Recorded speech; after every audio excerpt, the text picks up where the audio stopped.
blocking SGA, contesting Stephen Curry every foot around on the half court.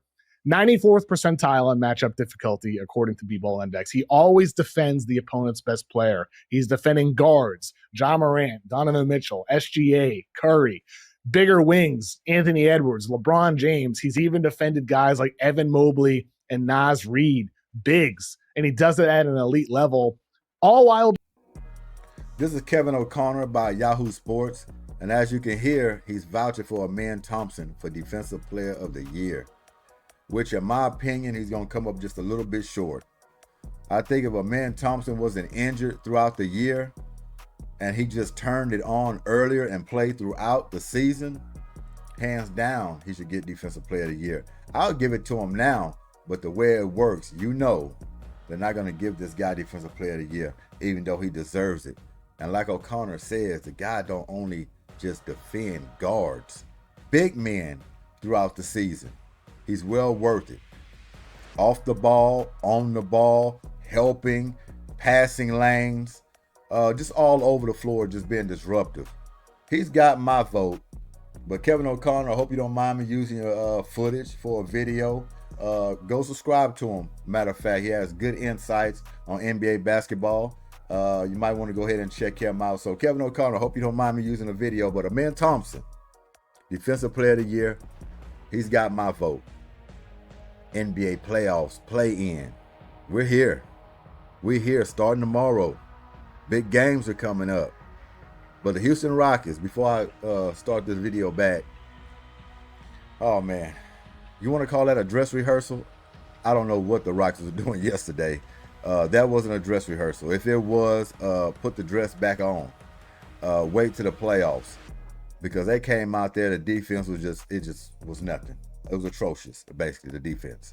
No ball movement on offense. It just seemed like they went out there half asleep. And I can understand that you don't want to get injured. You want to have everybody available for the playoffs. But you should have just sat down if that was the case. They didn't prove anything in nobody's mind that they're going to put something out there for us to enjoy in these playoffs. And I just hope they got a turn-on button. Because what we seen yesterday, I was a little worried. I'm not going to lie to you. Hope they got a switch they can turn on. But if they take that into the playoffs, Lord have mercy. That's all I got to say. Lord have mercy. Being an elite help defender, he's not just an on-ball stopper guy. He's jumps the passing lanes. He's an interior shot blocker. He has amazing hands where, like, in transition, sometimes a guy will be rumbling down the court and he swipes the ball, knocks it out of bounds, or just rips it out of their hands entirely. He's a transition stopper as well. He's a great help defender. And I think if you just like isolate Amen in particular games, if you watch that Warriors-Rockets game, Amen was the more impactful defender than Draymond Green. You watch the OKC game, Amen was more impactful than Lou Dort. And I with Evan Mobley, I have him second on my ballot. I think Mobley is a deserving candidate, but I never watch him and feel that he is the NBA's best and most impactful defender. He's great. He's versatile. He's been part of a top 10 defense, but Cleveland slipping defensively is in part why he doesn't win this for me over Amen. But Tom, that's my case for Amen. And if you listen to Jimmy Butler, you would say Amen Thompson was all over Stephen Curry. He was fouling him. He was getting away with extra activities on Stephen Curry. That's a bunch of garbage. I think anybody that plays aggressive like Amen Thompson, back in old school, like we talk about, the 90s defense, they're not used to that. And you could say Jimmy Butler is glazing, is the word the youngsters use today, glazing. He's glazing Stephen Curry since he's got there. So I don't know what he was looking at. He's not used to Stephen Curry being blanketed like that by Amen Thompson. Get used to it. This guy is going to be around for the far future. And every time they play the Golden State Warriors, he's going to give Stephen Curry the business as far as blanketing him, making it hard for him to get shots. Now, we're not going to say he's going to shut him down every time they meet up. Stephen Curry is a Hall of Famer. He's great in his own right. He will get his numbers. Amen Thompson's not going to win that matchup all the time. Probably won't win it at all, as long as he hits 30 points or more from our metrics. superstar, 30 points or more, you didn't shut him down. But you can't allow this guy to make a difference throughout the ball game to win the game. Stay in his hip pocket, make it tough for him, and wear him down. But that was a performance. Leaving Stephen Curry with 3 points throughout a whole ball game. That is crazy to me. Like we said, didn't think it could ever be done. This guy is DPOY, no doubt about it. But we're going to see what's going to happen. Like I said, I think he's going to fall short. But he's going to have plenty more throughout his career that he will get. That's a guarantee. So Jimmy Butler, he wasn't getting fouled. You know, just playing him tough. Something you're going to see in the playoffs. Refs going to swallow the whistles on some of these occasions. You have to get used to it and quit whining, quit glazing this guy. Kevin O'Connor, call it. Thompson first on my ballot. I have Dort third for what it's worth. What do you think? Yeah, dude. Amen Thompson's my pick too. I didn't think you were going to go there. I have you got Amen. Yep. Last week, I think I had last week. I mentioned that he was my favorite on this program. I said he's my favorite. He checks off more boxes. Wow. Draymond, Evan Mobley, and this is a guy who's the only player in the NBA top 20 in both blocks and steals. The versatility you talked about, where he's a point of attack, shut down Steph Curry the other night, and he's been doing that all season. Is that when you got a Ja Morant or a Shai Gilgeous-Alexander, Jalen Brunson, whomever it is, he's the guy that they're going to throw at him to completely throw off all their first actions. And that is a thing that you can't say for Evan Mobley or Draymond Green. Draymond Green's greatest attribute in this conversation is that he has a podcast.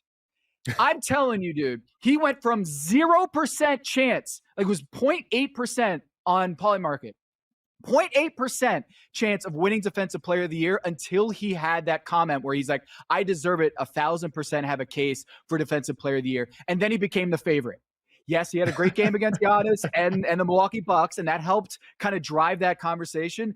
But the greatest thing that Draymond Green has going for him this year is that he is vocal and he has his podcast, and he started that narrative and started the campaign by himself. And I'm sorry, when you look at the defensive rating of Amen Thompson, it's 107 when he's on the floor. Look at the other defenders on Houston. You can say Dylan Brooks and Tari Easton, but I'm telling you, the Houston Rockets have a top 4 defensive rating this season with Alperen Sengun and Fred VanVleet on the floor for most of them. Who picked Houston as being a top 4 defensive rating team this season? Who picked it? No one did. You know why? Because they didn't see how good Amen Thompson would be as a 22-year-old in his second year in the league, dominating defensively and turning Stephen Curry into just another guy out there. He's been top 20 in both steals and blocks, only player to do that. It's crazy how a lot of people got different ways of saying Amen Thompson's name. And you can say it any way you want. I mean, you have Amen, which I don't like at all. Amen Thompson. Maybe you talk to him about it. Maybe that's the proper way to pronounce his name. But I say Amen. That's what I say, Amen Thompson. Some people might say Amen. Amen Thompson.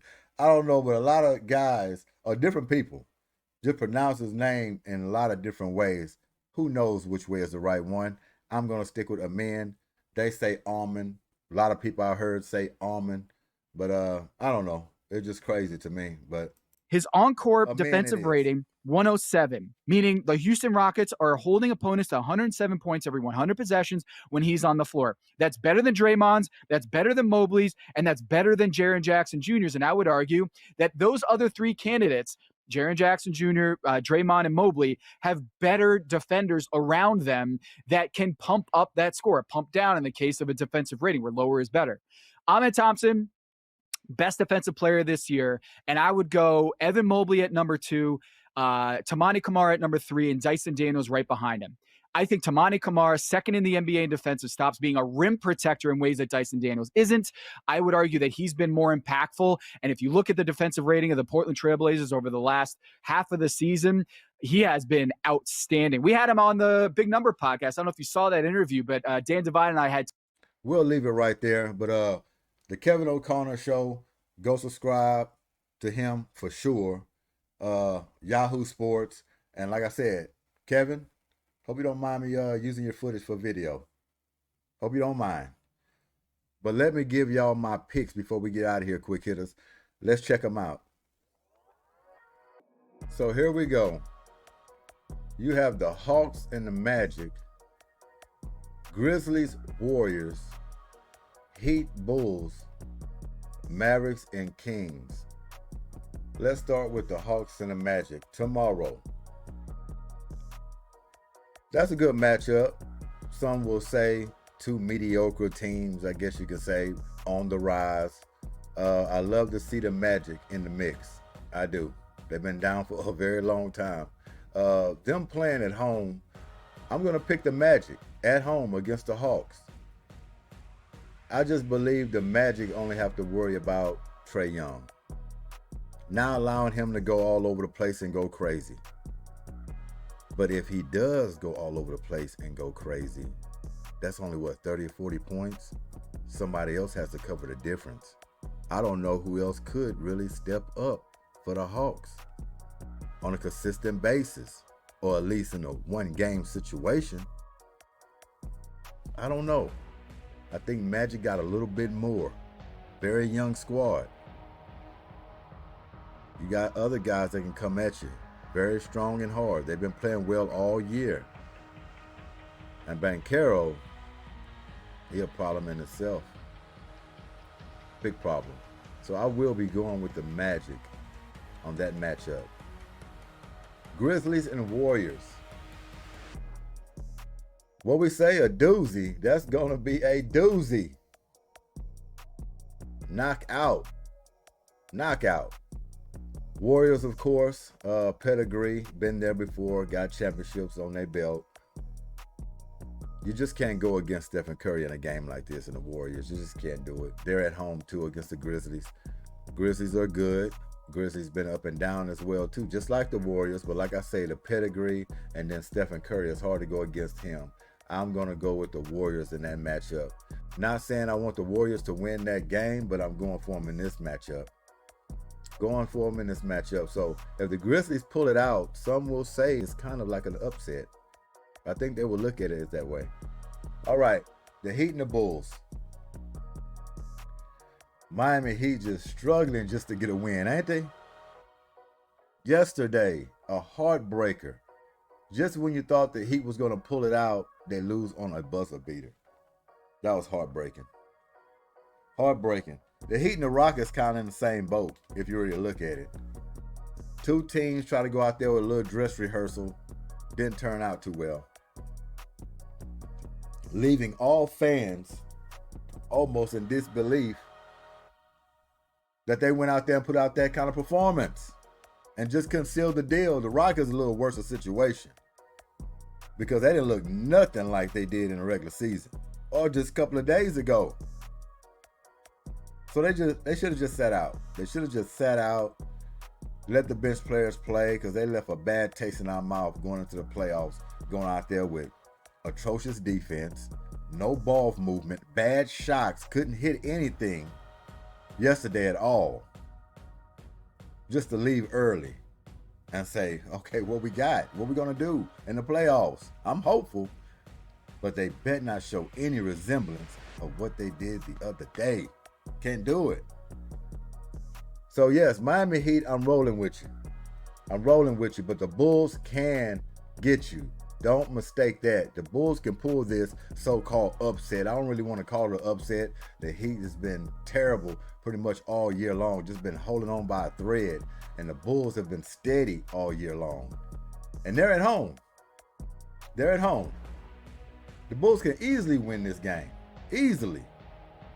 But we're counting on the Heat to pull this out. Veterans, the culture, the grit, the grind, the know-how. We want them to pull it out. Mavericks and Kings. I'm going with the Kings on this one. Kings are at home. Getting Zach LaVine over there was big. It was huge, man. This guy is a scoring machine. Pairing him with DeMar DeRozan, new interim coach, Doug Christie. Loved that guy even when he played. That's Sacramento Kings up and down. Mavericks, I probably would go a different way and pick them if Kyrie Irving was available. That was huge right there. Not having him in there, Yeah, you got AD, but I just think it's going to be too much power, scoring punch from the Kings, and they play with their hair on fire. They do.